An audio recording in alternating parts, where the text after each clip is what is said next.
DK న్యూస్కి స్వాగతం. పేదలకు ఇళ్ల స్థలాలు కోరుతూ సిపిఎం పార్టీ ఆధ్వర్యంలో చంద్రశేఖరపురం తహసీల్దార్ కార్యాలయం వద్ద సోమవారం ధర్నా నిర్వహించారు. చాలా కాలంగా పేదలకు ఇళ్ల స్థలాలు ఇవ్వకపోవడంతో ఇబ్బందులు పడుతున్నారు అని, గత ప్రభుత్వం నివాస యోగ్యం కాని ప్రాంతాలలో స్థలాలు చూపించారు. అక్కడికి పోవడానికి ప్రజలు సిద్ధంగా లేరు. మండల కేంద్రాలలో లేఅవుట్ వేసిన సాంకేతిక కారణాలతో నిలిచిపోయింది. డీటీపల్లి, ఉప్పలపాడు, సిఎస్పురం, రేకులచెలక, నల్లమడుగుల, మిట్టపాలెం, ఆర్కేపల్లి, అగ్రహారం గ్రామాలలో ఇళ్ల స్థలాలు ఇవ్వాలి అని సిపిఎం జిల్లా నాయకులు హనీఫ్ అన్నారు.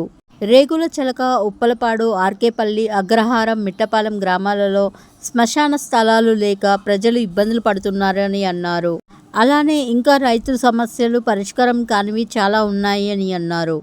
ఈ కార్యక్రమంలో Ussa Venkateswarlu, Kommalapati Malyadri, Ussa Rajalakshmi, Sannapareddy Tirupathireddy, Maramreddy Ratnareddy, Podili Narasimhulu, G Yesudasu, Kaliveli Thomas, CH Ankamarao, Ankepalli Venkateswar Reddy, Musalaiah, Ajeed Basha తదితరులు పాల్గొన్నారు.